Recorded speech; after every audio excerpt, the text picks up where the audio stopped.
There are too many nuclear weapons in this country. They have massive military industrial power. They make a lot of weapons. They make a lot of steel. They have a lot of cheap energy. This is a real place. And it's got a huge Muslim population, 20%, and they're kind of peaceful now. Will they be? These are the kind of things an adult would ask himself before calling to knock off a head of state. You could destroy the world. But they haven't asked themselves those things because they don't care. And above all, they are unfit for leadership of the West. And that includes our foreign policy establishment, and it includes virtually every single head of state in Europe. And for that, they are on the cusp of being eliminated. Literally. And I'll just speak for myself and say, I really hope that doesn't happen. Yes, Keir Starmer's a joke. Of course, he's an insult to our ancestors. If you're English, he's an insult to our ancestors and to that nation. Of course, Macron is ridiculous. Germany, ugh.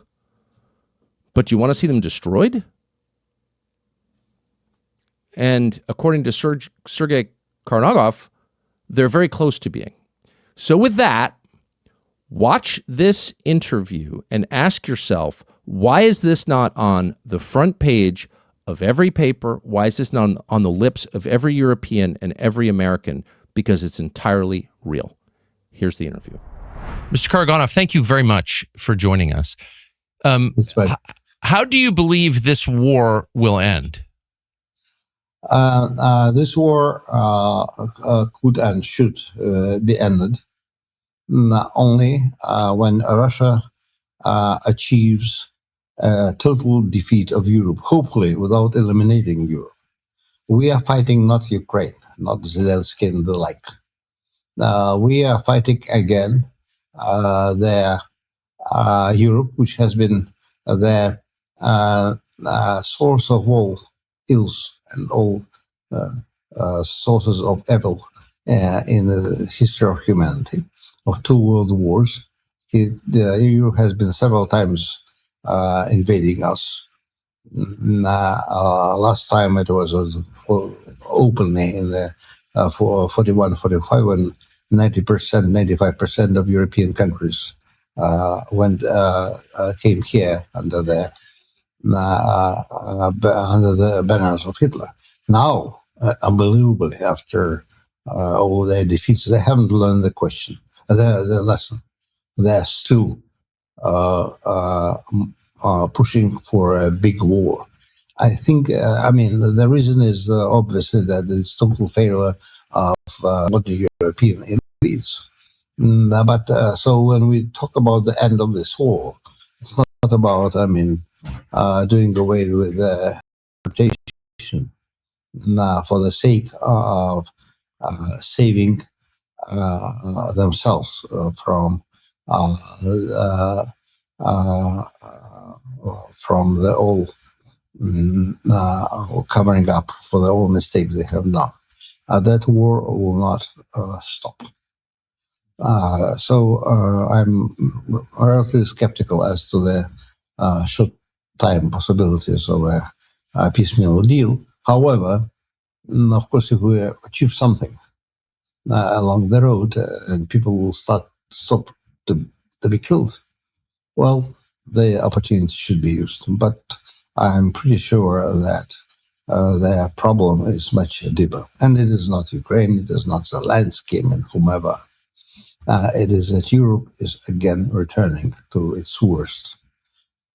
And that is the source of all evil in the history of humanity. So why do you think, I think from an American perspective, it's very obvious that European leaders are focused on Russia in the big countries, Germany, France, Great Britain. The leadership of all 3 countries is focused on Russia as the threat. Why do you think that is? No, it is very simple. I'm a founder of the Institute of Europe, and I used to be a Europhile 40 years ago. And then I learned them better, and I became highly skeptical. They are complete failures on all counts. Moral, political, economic, etc. Europe is going down. Also, they are unable now to exploit the world and to suck the rent from the world which they have been getting due to their military preponderance over the last 500 years. And that was stopped in the 60s and 70s, and they got into a deep crisis already. But at that time, I mean, for all kinds of reasons, Soviet Union collapsed, and they believed that their golden age would continue. But now they understand that this golden age is finished, and they are desperate. They understand that they could not live on others' money. Live. Also, they start to understand that they could not live on the cushion of U.S. protection. Yes. Because U.S. is tired of them and they don't need it anymore. So there's a total desperation of this a layer of globalists. Good evening and welcome. Tonight with exciting international developments that have raised these concerns across Europe and beyond. Of Niger to Russian President Vladimir Putin, the issue what many are calling one of the strongest warning set the ongoing conflicts involving Russia and Ukraine. According to multiple international reports, the advisor warned that Germany and the United Kingdom face pre-nuclear retaliations. Ukraine war continues. Western military involvement. Let me repeat this carefully.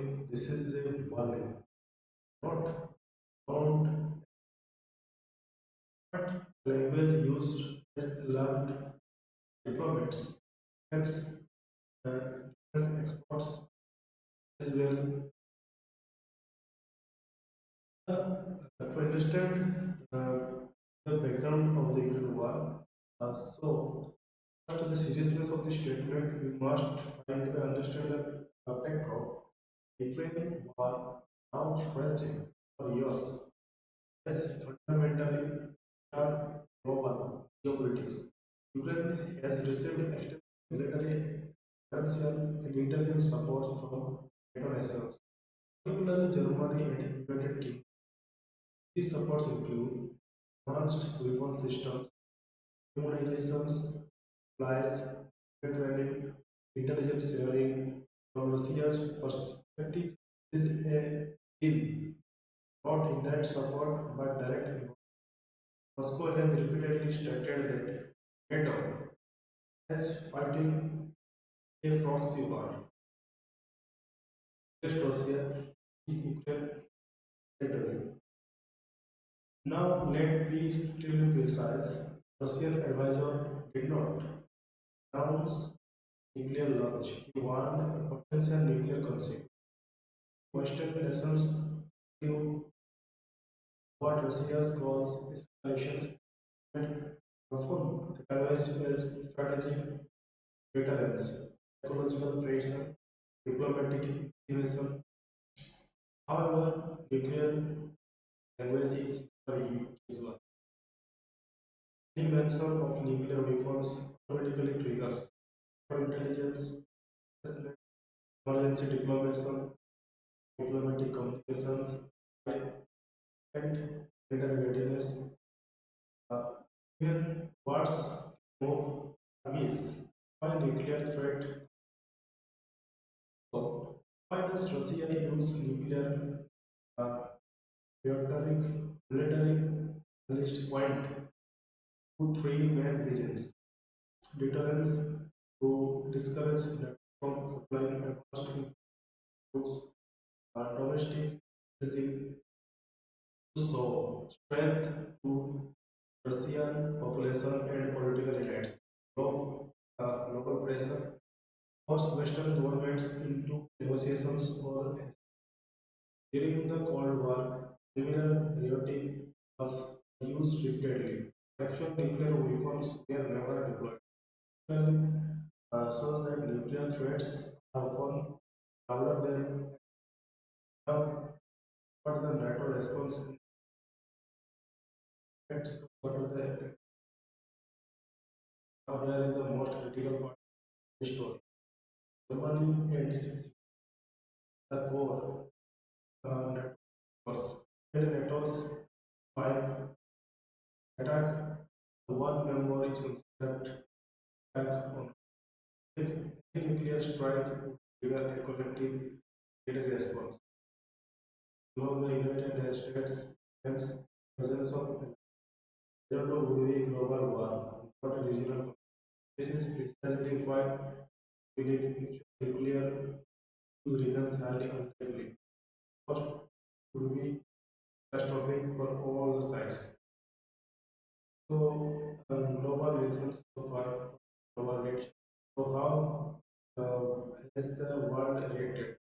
European leaders have act calm and key as ministers handling the situations. Diplomatic channels remain open and active. There has been no evacuation notice, no emergency broadcast, no military mobilization announced for seconds. Quickly reacted with volatility, but just quickly. Government sees this is a chaotic escalation, not immediate war. Impact on growth. Let's talk about you, Europe. What does this means for ordinary citizens? Right now, no intermediate danger, no travel restriction, no emergency measures, but such steps to increase anxiety, fear based social media panic. This is why critical to rely on verified news. The headlines fear spread faster than fact. What should be the media responsibility to fake news? We must address uh, correct any online headlines like Russia will nuke Germany. That wording is missing. The correct framing is Russia wants a possible nuclear conflict. There is a massive difference. It means test not equipment. What the expert analysis they are analyzing.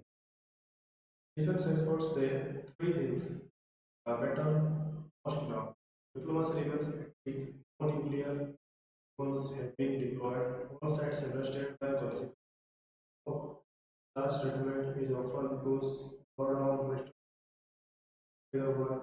Still experts warn that these results are the real danger intent. What happens next? And coming years engage. As for diplomatic meetings in the state, it is chaotic cools down, their past point, into as pressure for peace talks. The world is much possible. Let me conclude with this. The Korean world has reached a stage where words alone can save the world. But history teaches us one lesson. The world is threatened not by threats but restraint. I want to hear from you. Do you think was the real warning or political pressure better to source of whose that one?